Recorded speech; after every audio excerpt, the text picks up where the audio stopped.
Hamburg's original talk show. Today, Eric's exciting guest is the talented Larry Snorton Norton from Buffalo's 97 Rock.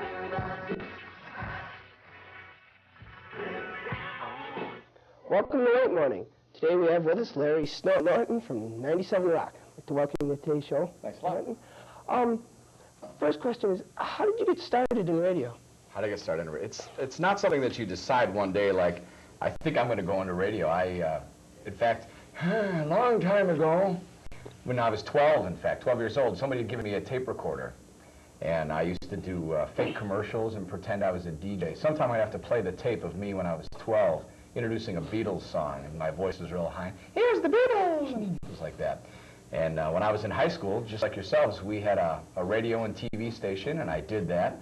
And when I went to college, I wasn't planning on going into radio, but we had a radio station there, and after I was there for a couple months, I heard about a job opening at WPHD.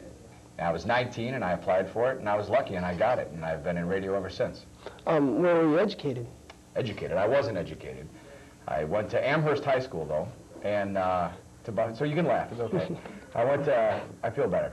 I went to Amherst High School and to Buff State College, and I graduated from Amherst in '74 and Buff State in '78, so that makes me 32. 32.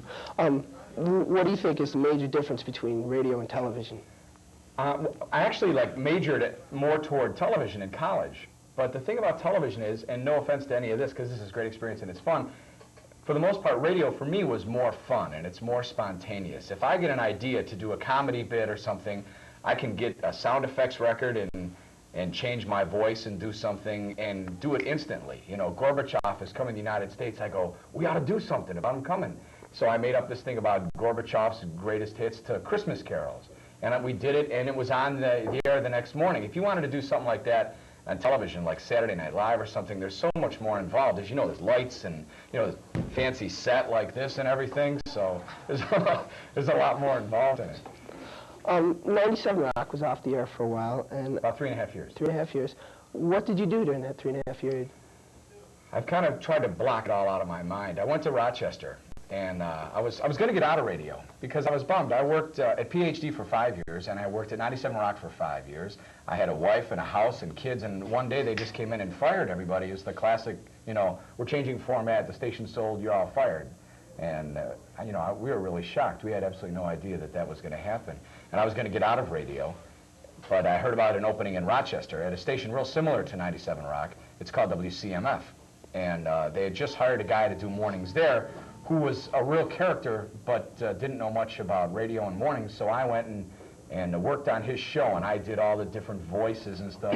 I did Chico Man, the little Mexican guy, and all these other different, you know, the Wolfman, hey, all right, lots of voices, and did comedy things for that show. I was kind of like the producer for the morning show there, and I did commercials. And that's what I did for 3.5 years, and then I got a call from the new owners of the radio station. They said, we're thinking about bringing 97 Rock back. Will you come back? And I said, sure. Is there any difference between the old 97 Rock and the new 97 Rock? About 3.5 years.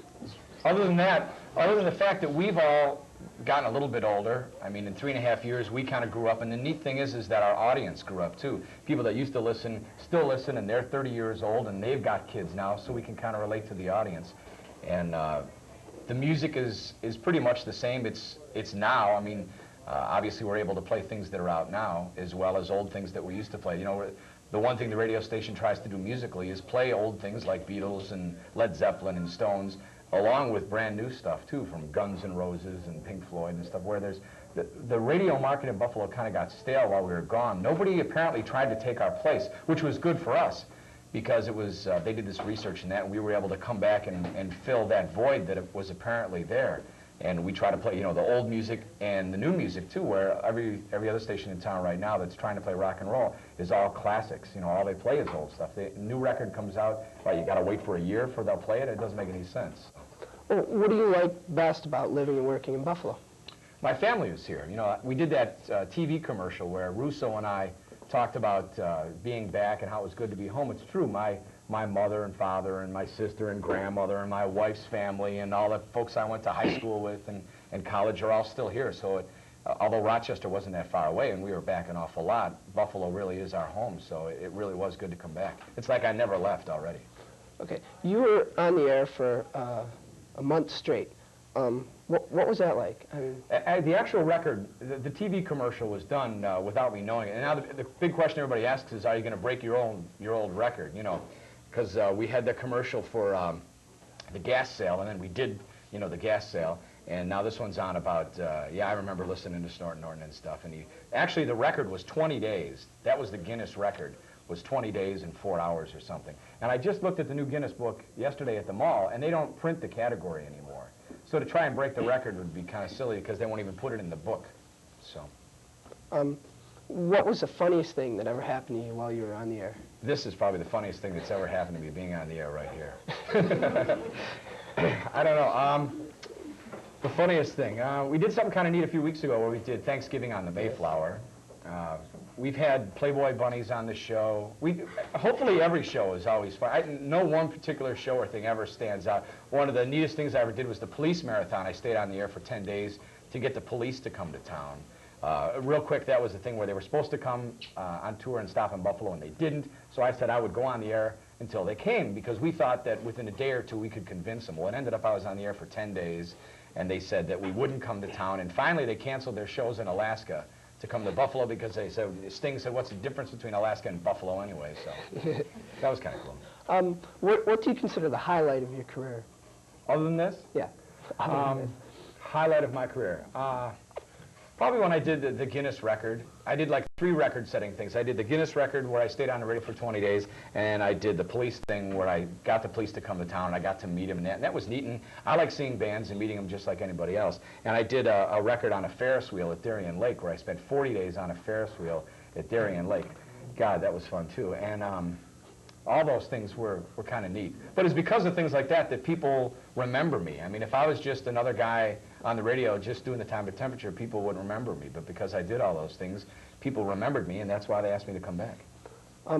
Who dubbed you Snort Norton? Who dubbed me? Yeah. Queen Elizabeth dubbed me Snort Norton. I actually had the nickname in school, long before I ever knew what drugs were or anything like that. And it bothers me that a lot of people think Snort Norton has some drug connotation. You know, a lot of people don't think of it, but some people go, hey, Snortin', you know.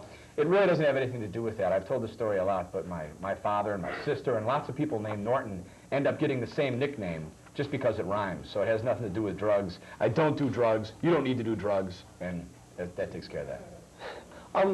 What's the atmosphere like around the studio while your show is going on? On the morning show? Yeah. It's pretty crazy. We had a couple students who were in this morning from West Seneca West. They came down and want to see what it was like. You're welcome to come down if you want sometime, too. We like having people like for a studio audience and that.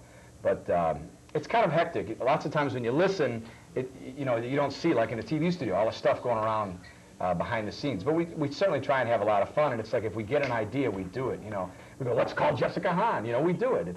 It's pretty loose, and luckily we have the freedom to do that. I know a lot of the guys down at the station listen to the morning show, and At your station? Yeah, the station. Okay. The station.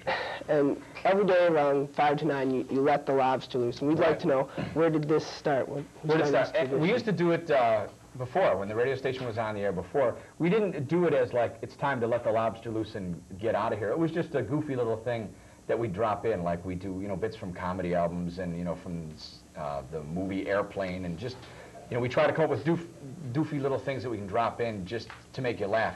And that's actually off an old comedy album. It's Bill Murray saying, everybody got out of here, there's a lobster loose. It's from a bit called The Village Idiot.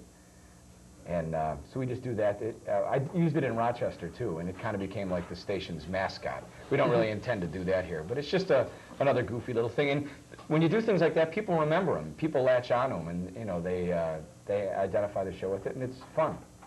Do you have any advice for anyone who wants to get started in radio? Yeah, don't do it. Get a real job, man.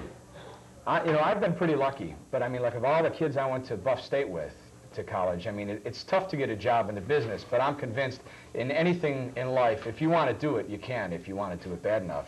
The best way to get a job in radio or television, go to a school that's got a good program. This is a great way to start like this in high school. Go to a college that's got a radio station, TV facilities, a major like that. And then for your first job, you take a job doing anything, anywhere. I mean, if you got to move to Dogpatch, Kentucky, you know, do it, and that'll be your first job. Luckily, if you live in this area, you could go like to Buff State College, and then there's radio stations in the area, in Lockport and Niagara Falls, and small stations where you can get your first start, and then, you know, come back to Buffalo and start here. Well, thank you, Larry. I'd like to thank you for being on the show today. Sure, my pleasure. And Does this tomorrow... maybe seem like all over now, or what, man? Thanks for tuning in to Late Morning with Eric Rash. His sponsors for today were the United States Navy. It's not a job, it's an adventure. And by the Goodwill, the finest youth clothing in the country. Up next, Dean Sten with host Dean Bell and guest John Kehoe from Hamburg's HITV and David Collins from Buffalo's Channel 7. This has been an Agliata production, 1988.